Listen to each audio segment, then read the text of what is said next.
नमः शिवाय। हर हर महादेव। प्रिय भक्तजनों, आज सावन मास महात्म्य का 5वां अध्याय को बड़े ही प्रसन्नता पूर्वक श्रवण करेंगे।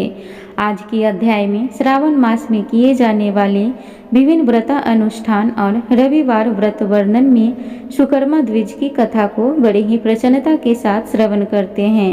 तो चलिए श्रवण करते हैं।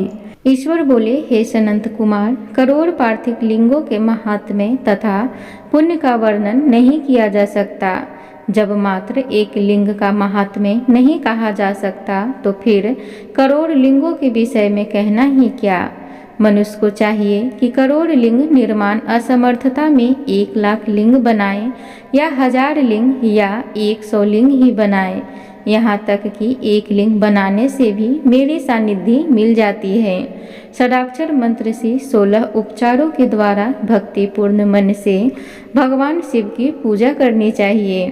ग्रह यज्ञ के साथ उद्यापन करना चाहिए। उसके बाद होम करना चाहिए और ब्राह्मणों को भोजन कराना चाहिए। हे सनंत कुमार, इस अनुष्ठान को करने वालों की अकाल मृत्यु नहीं होगी। यह व्रत बांझपन को दूर करने वाला, सभी विपत्तियों का नाश करने वाला तथा सभी संपत्तियों की वृद्धि करने वाला है। मृत्यु के पश्चात वह मनुष्य अल्प प्रयत्न मेरे समीप कैलाश वास करता है। जो मनुष्य श्रावण मास में पंचामृत से शिव जी का अभिषेक करता है, वह सदा पंचामृत का पान करने वाला, गोधन से संपन्न, अत्यंत मधुर भाषण करने वाला तथा त्रिपुर के शत्रु भगवान शिव को प्रिय होता है। जो इस मास में अनुदान व्रत करने वाला तथा हविष्ययान ग्रहण करने वाला होता है, वह व्रीहि आदि सभी प्रकार के धान्यों का अक्षय निधि स्वरूप हो जाता है। पत्तल पर भोजन करने वाला श्रेष्ठ मनुष्य सुवर्ण पात्र में भोजन करने वाला तथा साग को त्याग करने से साग कर्ता हो जाता है। श्रावण मास में केवल भूमि पर सोने वाला कैलाश में निवास प्राप्त करता है। इस मास में एक भी दिन प्रातः स्नान करने से मनुष्य को 1 वर्ष स्नान करने के फल का भागी कहा गया है। इस मास में स्फटिक पाषाण, मृत्तिका, मकरत मणि, पिष्ठी धातु, चंदन, नवनीत आदि से निर्मित अथवा अन्य किसी भी शिवलिंग में, साथ ही किसी स्वयं अभिभूत न हुए लिंगों में श्रेष्ठ पूजा करने वाला मनुष्य सैकड़ों ब्रह्म हत्या को भस्म कर डालता है। किसी तीर्थ क्षेत्र में सूर्य ग्रहण या चंद्र ग्रहण के अवसर पर 1,00,000 जप से जो सिद्धि होती है, वह सिद्धि मास में 1 बार के जप से हो जाती है। अन्य समय में जो 1000 नमस्कार और प्रदक्षिणाएं की जाती है, उनका जो फल होता है वह इस मास में 1 बार करने से ही प्राप्त हो जाता है।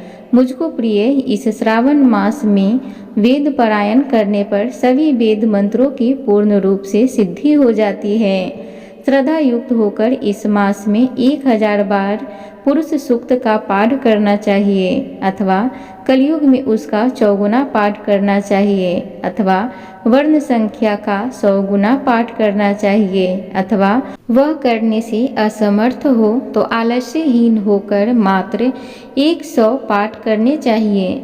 ऐसा करने वाला मनुष्य ब्रह्म हत्या आदि पापों से मुक्त हो जाता है। इसमें कोई संदेह नहीं है। गुरु पत्नी के साथ संसर्गजन्य पाप के लिए यही महान प्रायश्चित है। इसके समान पुण्यप्रद, पवित्र तथा पाप नाशक कुछ भी नहीं है। पुरुष सूक्त के जप के बिना इस मास में एक भी दिन व्यतीत नहीं करना चाहिए। जो मनुष्य इस फल को अर्थवाद कहता है, वह नरकगामी होता है। इस महीने में समिधा, चारू, तिल और घृत से ग्रह यज्ञ होम करना चाहिए। शिव के रूपों का भली भांति ध्यान आदि करके धूप, गंध, पुष्प, नैवेद्य आदि से पूजन करना चाहिए और अपने सामर्थ्य के अनुसार कोटि होम, लक्ष होम अथवा 10 सहस्त्र होम करना चाहिए। बहातियों ओम भू, ओम भुवः, ओम स्वः के साथ तिलों के द्वारा भी यह ग्रह यज्ञ नामक होम किया जाता है। हे सनंत कुमार, इसके बाद अब मैं वारों के व्रतों का वर्णन करूंगा। आप सुनिए। हे अनग, उनमें सर्वप्रथम मैं आपको रविवार का व्रत बताऊंगा।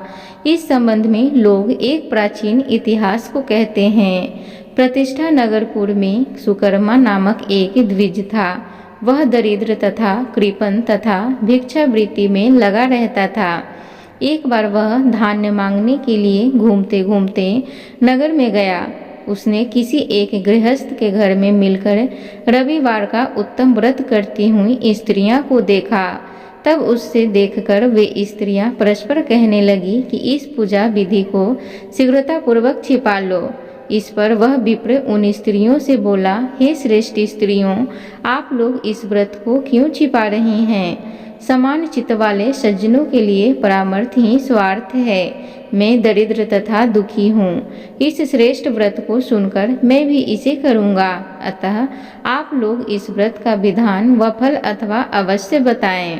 स्त्रियां बोली, हे द्विज, इस व्रत के करने में आप उन्माद तथा प्रमाद करेंगे अथवा भूल जाएंगे अथवा इसके प्रति अभक्ति या अनास्था रखने लगेंगे। अतः आपको यह व्रत कैसे बताऊं? उनकी यह बात सुनकर उनमें से जो एक प्रौढ़ा स्त्री थी वह उस ब्राह्मण से व्रत तथा व्रत की विधि बताने लगी। हे ब्राह्मण, श्रावण मास के शुक्ल पक्ष के प्रथम रविवार को मौन होकर उठ करके शीतल जल से स्नान करें। उसके बाद अपना नित्य कर्म संपन्न करके पान के एक शुभ दल पर रक्त चंदन के सूर्य के समान पूर्ण गोलाकार 12 परिधियों वाला सुंदर मंडल बनाएं। उस मंडल में रक्त चंदन से संज्ञा सहित सूर्य का पूजन करें। उसके बाद घुटनों के बल भूमि पर झुककर 12 मंडलों पर अलग अलग रक्त चंदन तथा जपा कुसुम से मिश्रित अर्घ श्रद्धा भक्ति पूर्वक सूर्य को विधिवत प्रदान करें और लाल अक्षत, जपा कुसुम तथा अन्य उपचारों से पूजन करें।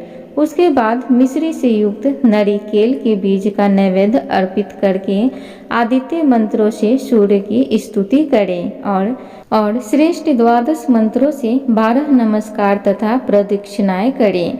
उसके बाद 6 तंतुओं से बनाए गए सूत्र में 6 ग्रंथियां बनाकर देवेश सूर्य को अर्पण करके उसे अपने गले में बांधें और पुनः 12 फलों से युक्त वायना ब्राह्मण को प्रदान करें। इस व्रत की विधि को किसी के सामने नहीं सुनाना चाहिए। हे विप्र, इस विधि से व्रत के किए जाने पर धनहीन व्यक्ति धन प्राप्त करता है, पुत्रहीन पुत्र प्राप्त करता है, कोढ़ी कोढ़ से मुक्त हो जाता है, बंधन में पड़ा व्यक्ति बंधन से छूट जाता है, रोगी व्यक्ति रोग से मुक्त हो जाता है। हे विपेंद्र, अधिक कहने का क्या प्रयोजन? साधक जिस जिस अभिष्ट की कामना करता है वह इस व्रत के प्रभाव से उसे मिल जाता है। इस प्रकार श्रावण के 4 रविवार और कभी कभी 5 रविवार में इस व्रत को करना चाहिए। इसके बाद व्रत की संपूर्णता के लिए उद्यापन करना चाहिए। हे विपेंद्र, आप भी इसी प्रकार करें, इससे आपकी सभी कामनाओं की सिद्धि हो जाएगी। उसके बाद उन पतिव्रताओं को नमस्कार करके वह ब्राह्मण अपने घर आ गया। उसने जैसा सुना था उसी विधि से उस संपूर्ण व्रत को किया और अपनी दोनों पुत्रियों को भी वह विधि सुनाई। उस व्रत के सुनने मात्र से शिवजी के दर्शन से तथा उनके पूजन के प्रभाव से वे कन्याएं देवंगनाओं के सहस हो गई। उसी समय से उस ब्राह्मण के घर में लक्ष्मी ने प्रवेश किया और वह अनेक उपायों तथा निमित्तों से धनवान हो गया। किसी दिन उस नगर के राजा ने ब्राह्मण के घर से होकर राजमार्ग से जाते समय खिड़की में खड़ी उन दोनों सुंदर अनुपमय कन्याओं को देख लिया।